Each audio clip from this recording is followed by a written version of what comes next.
Buenas tardes, queridos alumnos. Les saluda con el gusto de siempre su asesor y maestro, licenciado Israel Flores Olayo. Y nos encontramos en nuestra cuarta sesión virtual de nuestra asignatura Ética para la Práctica Docente. Y el tema de hoy es análisis crítico a los códigos éticos. Hemos estudiado, hemos analizado desde el inicio de nuestra asignatura la cuestión ética, la cuestión moral, en donde se ubica lo ético, en donde se ubica lo moral como ciencia y como campo de estudio o como campo de observación. Y también hemos analizado cuál es su importancia social e histórica, tanto de la ética como de la moral. Después de analizar la importancia social e histórica de estos conceptos, hemos tenido que abordar el proceso de valoración moral, que es sumamente importante y cómo se da, desprendiéndose de los contextos o de las situaciones históricas, sociales, cómo es que se va generando un proceso de valoración moral en el individuo.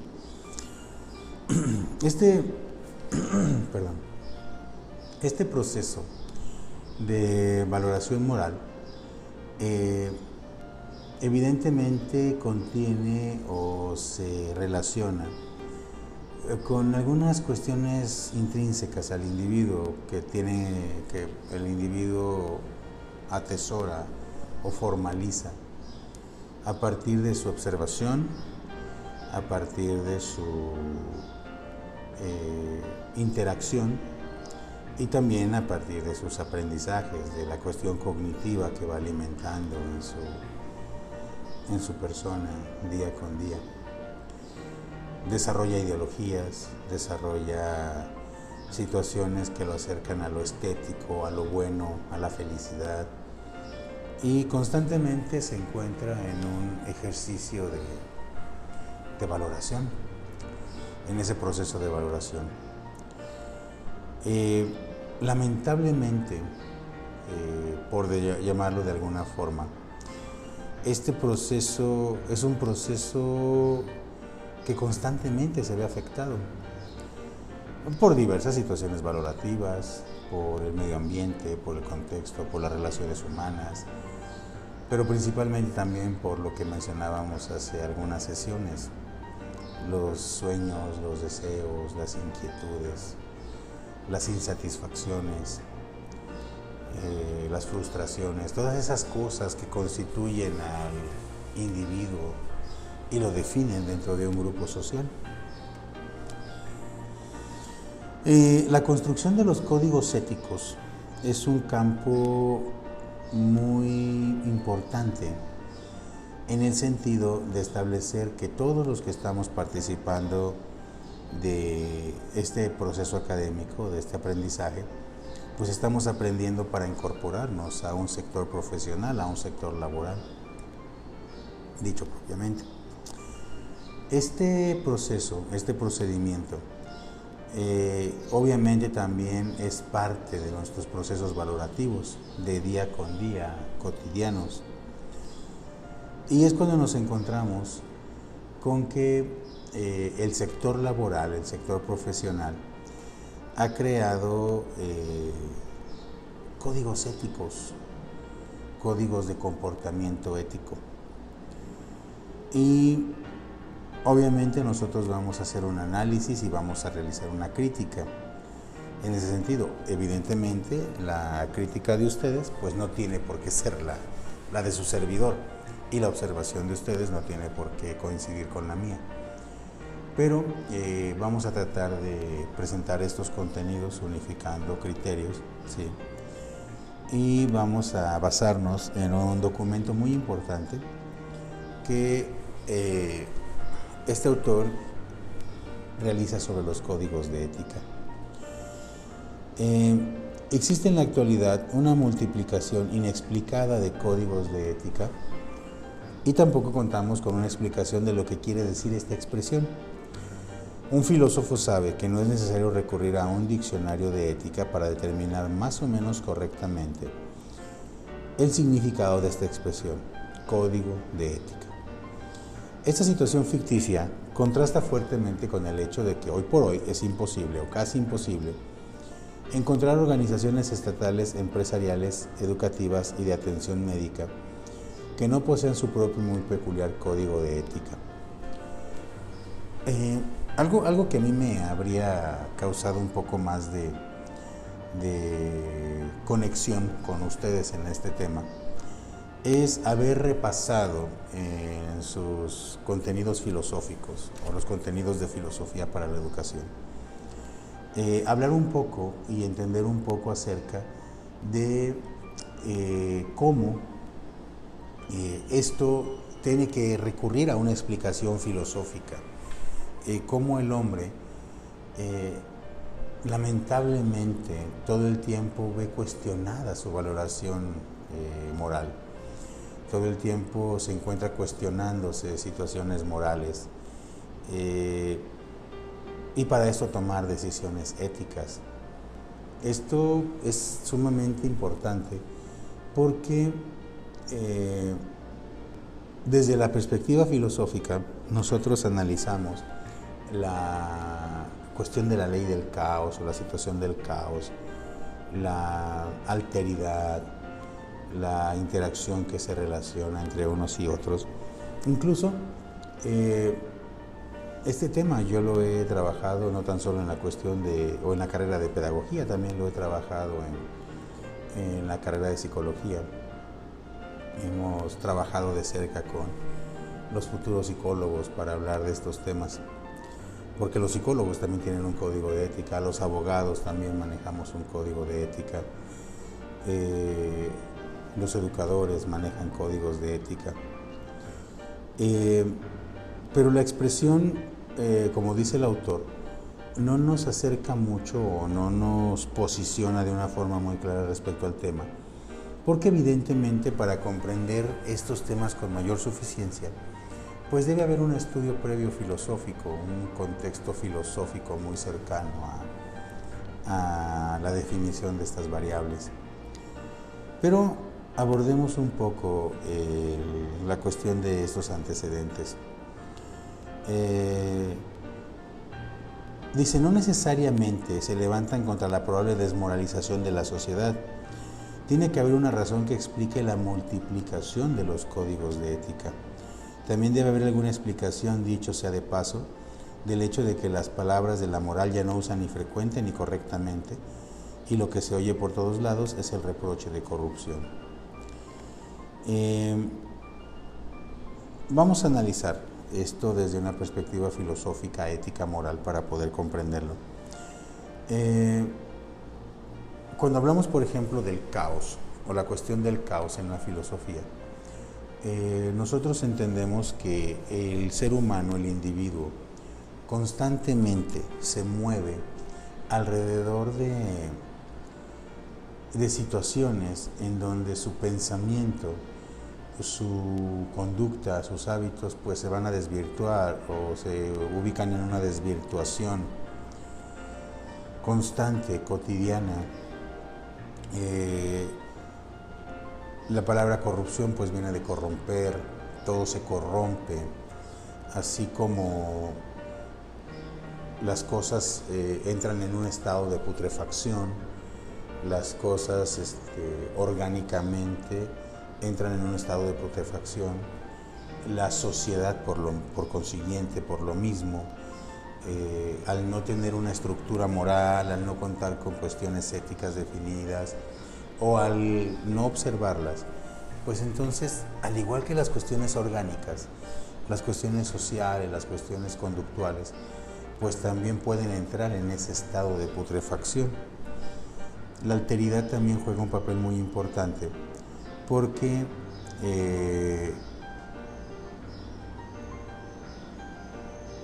tenemos que comprender esa situación del ser humano.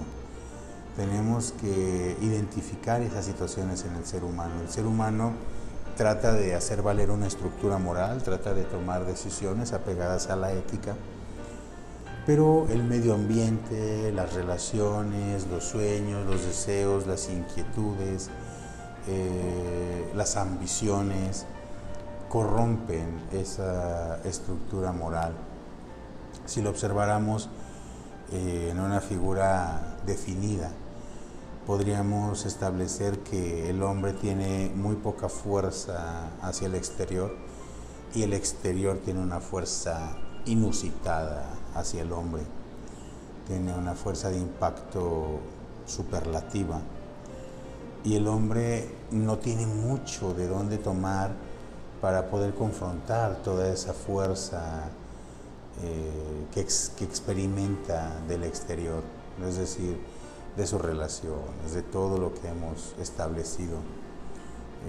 El hombre tiene que ajustarse y definir una estructura moral como tal que le permita confrontar todas esas fuerzas o todos esos momentos de impacto que él pudiese experimentar y evitar de esta forma corromper su conducta, su actitud, su habitualidad.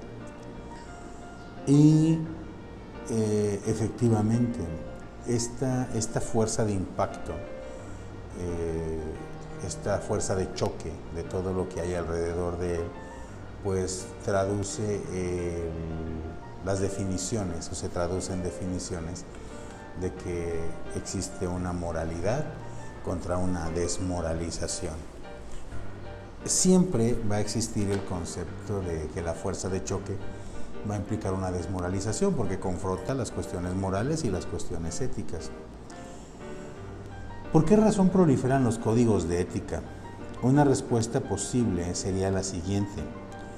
Los códigos de ética representan una respuesta espontánea frente a la mancha en constante crecimiento de la corrupción. Este se postularía como el principal problema de nuestro tiempo, en tanto que involucra el poder del dinero en un mundo en el que parece evidente que este poder predomina sobre cualquier manifestación de la libertad humana.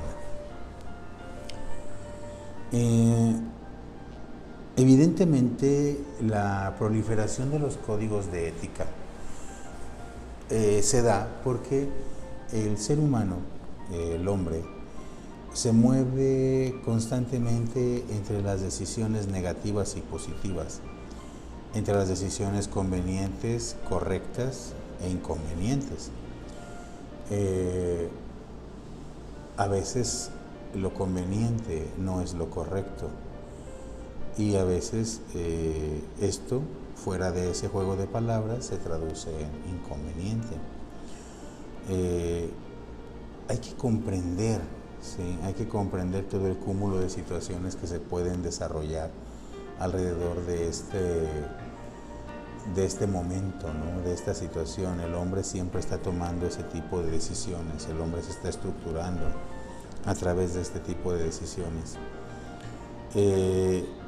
Aquí habla específicamente de que un gran momento de impacto, un gran momento de corrupción, pues es a partir del dinero, a partir de las cuestiones económicas. Pero no solamente puede darse en ese contexto, ¿no?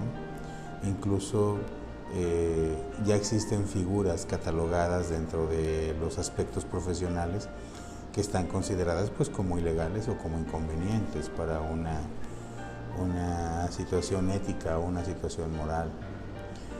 Que pues si lo analizamos a profundidad y nos vamos un poco a profundidad, pues creo que tenemos que conceder cierta razón al autor en que redunda en un aspecto económico, ¿sí?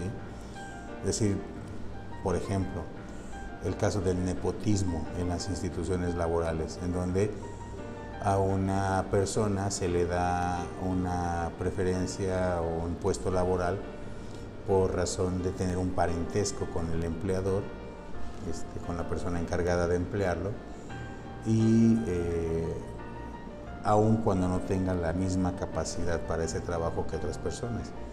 Simplemente se le da ese trabajo porque tiene un parentesco con la persona que tiene la capacidad de emplearlo o tiene la facultad de emplearlo. Tal vez no está para, o no lo hace por mejorar la posición económica de él mismo, pero pues está favoreciendo la posición económica del que está empleando o de la persona que obtiene ese empleo. Por eso existen figuras como esa, que también se relacionan con los ejercicios éticos o las cuestiones éticas. Pero hablábamos en la clase anterior acerca del problema de la libertad. Teníamos un contexto sumamente interesante acerca del problema de las libertades o los problemas que se causan a través de la libertad. Y entonces podemos hablar que la ética entra en el terreno de la utopía, es decir, que trata de regular situaciones inmateriales del hombre, es decir, sus conductas y sus actitudes, dándoles una objetivación o una objetivización material. Y dice lo siguiente: ciertamente a veces parece que el filósofo pasa de la tarea explicativa o descriptiva a la prescriptiva, como si no se contentara profesionalmente con explicar y tuviera la necesidad o la tentación de contribuir a la educación moral de las personas, diciendo no solo cómo son las cosas en sí mismas, sino indicando también cómo sería bueno que fueran. Pero el pensador no tiene la misión de moralizar, reformando las malas costumbres morales y promoviendo las buenas. Es decir, en el aspecto profesional, en el aspecto laboral, siempre van a existir los códigos de ética, los reglamentos, van a existir las disposiciones, porque se sobreentiende que esas disposiciones éticas, morales, van a conducir a que el ojo social, el ojo de observación, se fortalezca a través de la observación de esas conductas. ¿Qué sucede? Es decir, el código de ética se ajusta al ojo social, a la observación que manejan los personajes o las personas que participan o interactúan alrededor de esas instituciones, de esos departamentos, de todos esos, de esa estructura laboral. Hay lo que se denomina, o existe lo que se denomina como un ojo social. Ese ojo social pues se desprende de una valoración moral. Y entonces, en la medida en que los participantes o los involucrados o los actores en ese espacio, por no denominarlos trabajadores o colaboradores, porque pues en realidad estamos hablando de un aspecto laboral o profesional, todos ellos, al respetar esos códigos de ética, al respetar esas conductas, se sobreentiende que la valoración moral colectiva de ese lugar pues va en un crescendo, va en un aumento, precisamente porque se están observando normas prescriptivas de ética, de conducta. Aquí el apartado que estamos analizando dice que eso ya toma la cuestión de los códigos, ya adopta una postura prescriptiva, es decir, maneja un deber ser, cómo deben ser las cosas en un espacio determinado. Entonces, lo primero que debemos observar es que el código de ética, ¿sí?, establece un deber ser con la finalidad de fortalecer la moralidad de estos hombres, de estas mujeres, de estas personas, que derivado de ello o constituido por ello, va a fortalecer el colectivo moralmente y se va a traducir pues en un ambiente mucho más fuerte de trabajo, mucho más honesto, mucho más sólido, ¿sí? Porque obviamente aquí viene la parte de lo que hablábamos en la sesión anterior. El ser humano, todos los seres humanos que convergemos en un centro de trabajo, en una institución, en una empresa, pues todos venimos de procesos valorativos diferentes respecto de la moral. Es decir, todos valoramos o tenemos un proceso de valoración moral diferente. Entonces, el código de ética busca armonizar esos procesos de valoración, busca amoldar esos procesos de valoración y crear un solo rumbo, un solo momento definitorio, congruente con los fines que se persiguen institucionalmente o empresarialmente. Aquí es donde intervienen los valores, la cuestión de moralidad, la cuestión de puntualidad, honestidad, empatía, tolerancia, apoyo, solidaridad, todas esas cosas que se sobreentiende coadyuvan o contribuyen a un mejor fin común o a una mejor relación entre estas personas, ¿no? Entre los que formamos parte de un espacio o de una cuestión empresarial o ética o laboral. Ahora bien, vamos al punto de la praxis, la cuestión práctica de la ética y la moral en cuanto a los códigos de ética. El hombre no inventa la moral ni la vida política, crea normas y sistemas políticos porque necesita vivir con los demás, moral y políticamente. Por la radical insuficiencia de su ser, necesita de sus semejantes. Y en su vinculación política o comunitaria con los demás, es incapaz de permanecer indiferente frente a las alternativas que las circunstancias ofrecen, a la acción propia y al comportamiento de los demás. Siempre se pudo, se puede y se podrá hacer algo. Siempre se puede hacer otra cosa y por esta razón merece una calificación lo que se hace y lo que se deja de hacer. Cuando abordamos estos temas en cuanto a lo que siempre se puede hacer otra cosa, siempre se pudo, siempre se puede o siempre se podrá, pues la moral y la ética definen dos colores muy claros, ¿no? El lado negro y el lado blanco. Pero el ser humano ha construido colores grises dentro de esos dos colores. Y el ser humano, el individuo, moral y éticamente, dice, imaginemos, es cierto, yo sé que existe un lado negro, también sé que existe un lado blanco, pero ¿por qué no moverse en el espacio gris, en donde los dos colores permiten cierta confusión, o permiten cierto movimiento? El moverse en ese color gris, el individuo, es un hábito, es una actitud que desarrolla para ingresar tanto al lado más oscuro o ingresar tanto al lado más claro. El ser humano tiene esa tendencia, ¿me explico? Es decir, vamos a ejemplificarlo. La empresa, el centro de trabajo, dice, vamos a dar 10 minutos de tolerancia para que se incorporen a la sesión de trabajo. Y la persona dice, no me voy a tomar 10, me voy a tomar 12 o 13 minutos. Cierto es que esos minutos de tolerancia podrían no darse, porque efectivamente entendemos que hay una tolerancia que se está permitiendo, pues por alguna eventualidad, no para que te adjudiques ese tiempo de forma cotidiana constante. Tal vez alguna eventualidad, algún percance en el camino a la empresa, a la escuela, al trabajo, algún incidente, ¿sí? Extraordinario que no te permitió llegar puntualmente a tu reunión de trabajo.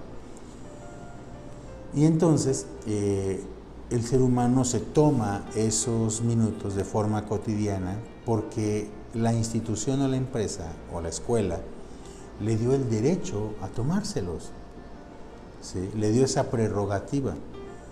Y entonces su valor de puntualidad o su principio de puntualidad se ve afectado por esa decisión. Que pudiéramos decir, bueno, es una cuestión básica. ¿A quién le afecta? Bueno, afecta la cuestión del foco y del ojo social del que hablábamos. ¿Por qué?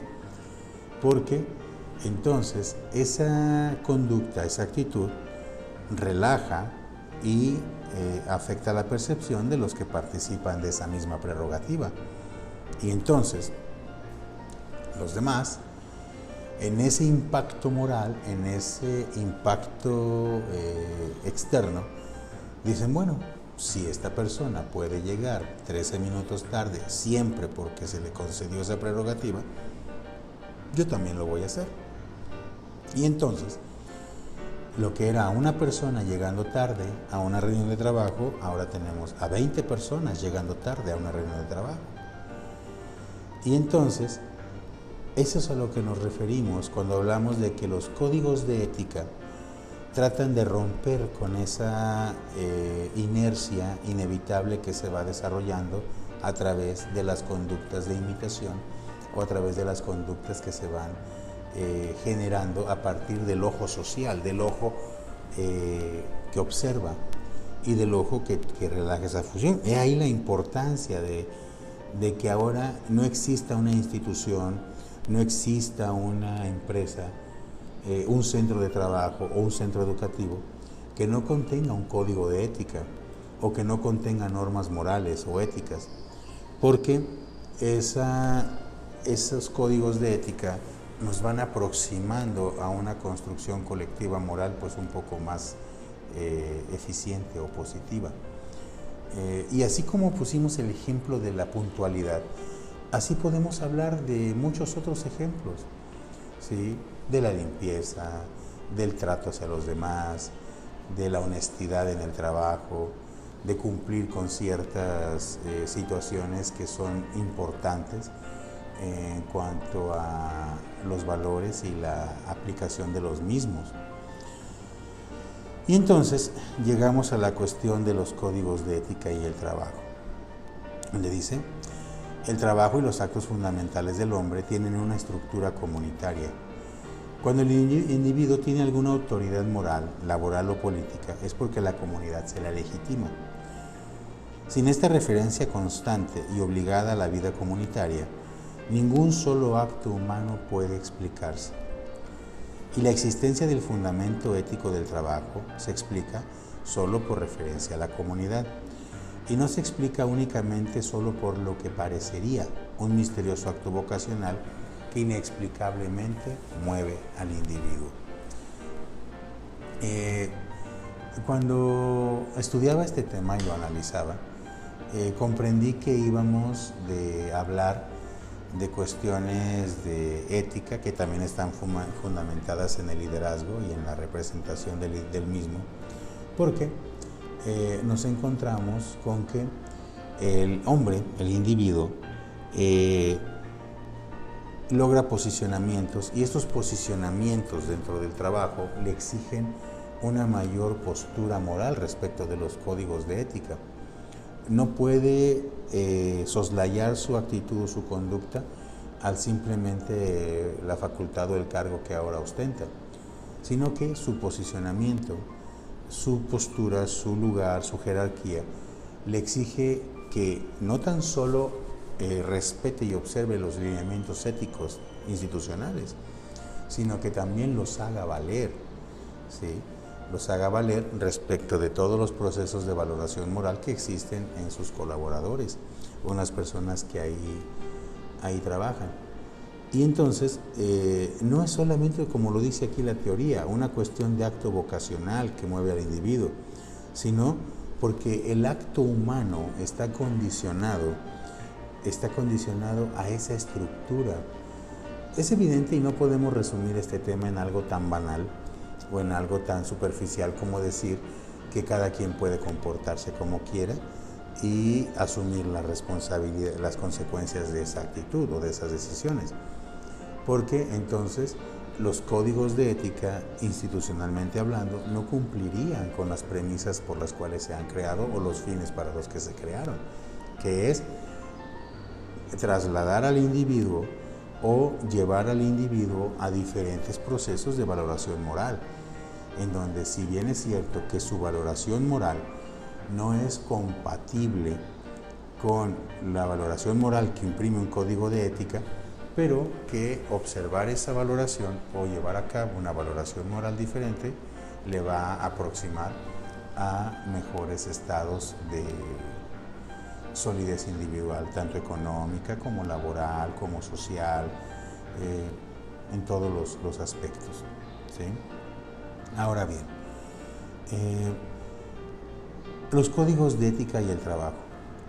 La comunidad expresa en normas morales lo que es bueno que el individuo haga, habiéndolo decidido libre y voluntariamente, para bien de todos, y castiga la desobediencia, el desacato, con el repudio comunitario, espontáneo, automático, de la acción inmoral, desaprobándola mediante la censura moral.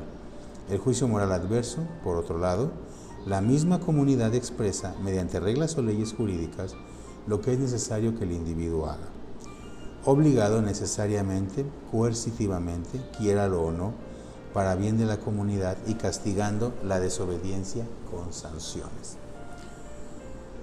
Esto adquiere una relevancia muy importante, muy fuerte, porque los códigos de ética obviamente se crean, se desarrollan, se diseñan para regular estas relaciones, darles solidez, darles fuerza. Y la comunidad, a través de su regulación moral, a través de sus valores y las cuestiones morales que tienen colectivamente hablando, le da una forma a esto. Y entonces esa misma comunidad se convierte en el ojo del que hablamos, el ojo que observa y el ojo que sanciona o que justifica o que legitima ciertas acciones. Y entonces el individuo entiende que para poder participar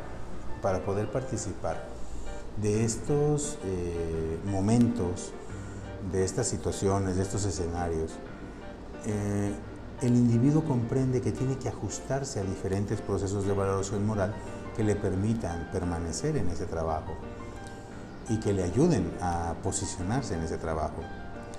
Entonces, los códigos de ética en el trabajo cumplen con esa finalidad, que todo el actuar práctico,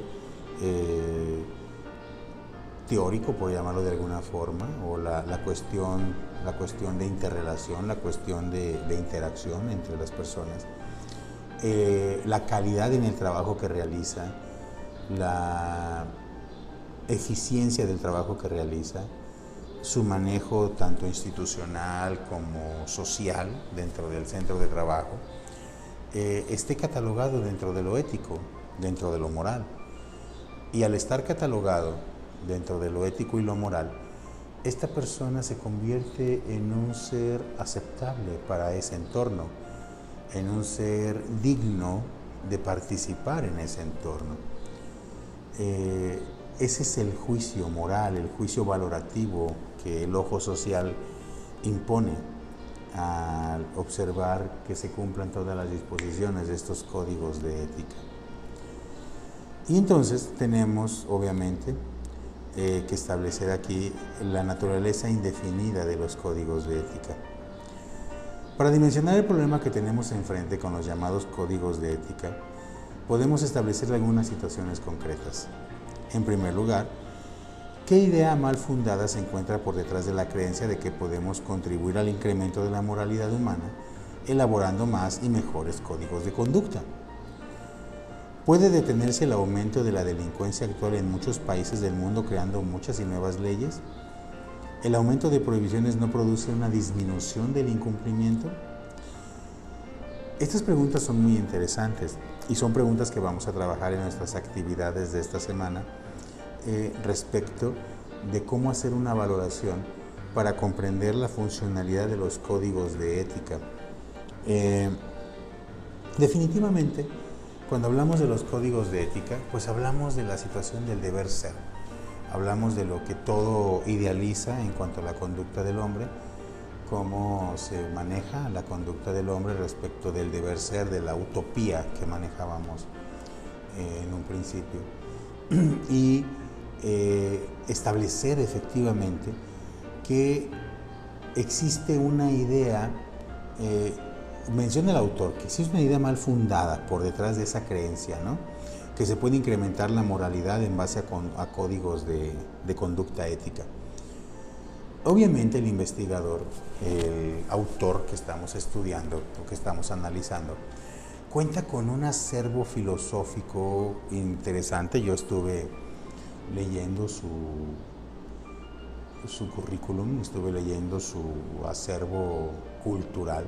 Es impresionante lo que él ha documentado a través de investigación y de aprendizaje filosófico.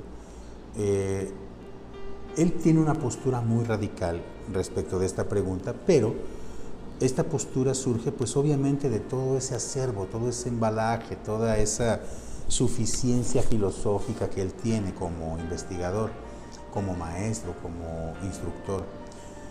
Pero una persona que no tiene ese proceso, que no ha desarrollado ese estudio, que no cuenta con las bases cognitivas del personaje que estamos refiriendo, pues obviamente puede pensar que sí sirve, que sí tiene una función, porque desde su perspectiva dice, bueno, es que para mí sí funciona porque yo tengo que adecuar mi conducta a lo que marca ese código, tengo que ajustar mi conducta.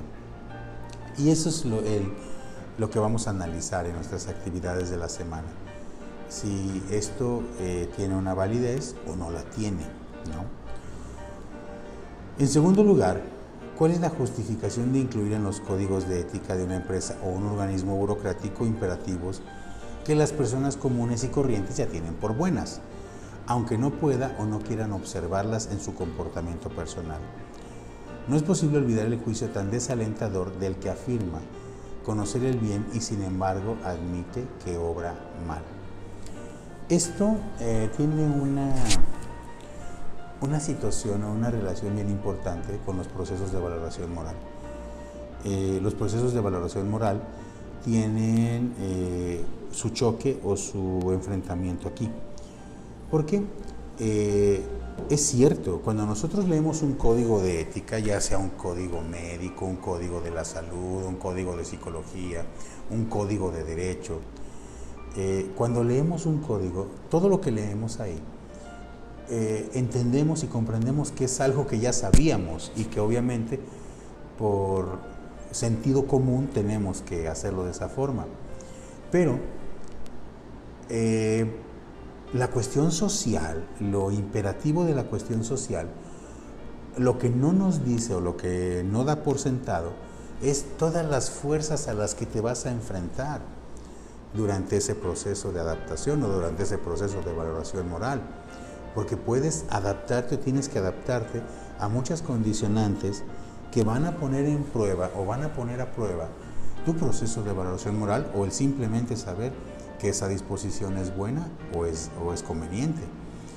Y entonces el código de ética funciona como un recordatorio constante, permanente, continuo, de cómo tus decisiones, tu actuar, tu interactuar,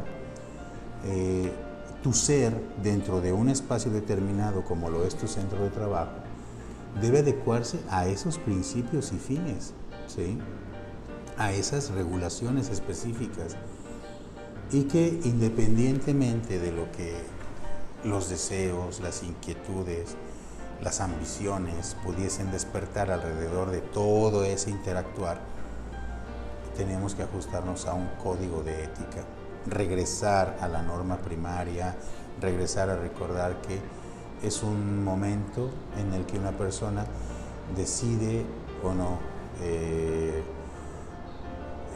cambiar el rumbo de su vida o afectar su aspecto, su esfera económico o jurídica, o la cuestión que determinan muchas situaciones importantes, ¿no? Concluimos nuestra presentación de hoy, sí, que una parte importante del contenido y de la naturaleza de los códigos de ética pues son los principios y los deberes contra las prohibiciones. Es decir, cómo estos principios y deberes regulan cierto apartado moral y las prohibiciones también regulan otro aspecto moral importante. Es decir, una parte es la parte espiritual, la parte positiva, la parte de ser y lograr, y otra parte son las prohibiciones en donde ya específicamente el código de ética expresa claramente qué cosas están prohibidas, porque el código de ética, moralmente constituido, sabe que en algún momento el individuo o la persona puede sentirse tentado u orillado a realizar ese tipo de conductas. Por eso ya las establece como prohibitivas. Ya no solamente se ajusta a que es un principio o que es un deber ser, las prohíbe tajantemente. ¿Por qué? Porque la experiencia dicta, la moralidad colectiva dicta que eso puede suceder. Ha sido un placer saludarles. Vamos a continuar con nuestras actividades de esta semana en la plataforma. Les saludo con el gusto de siempre. Muchas gracias.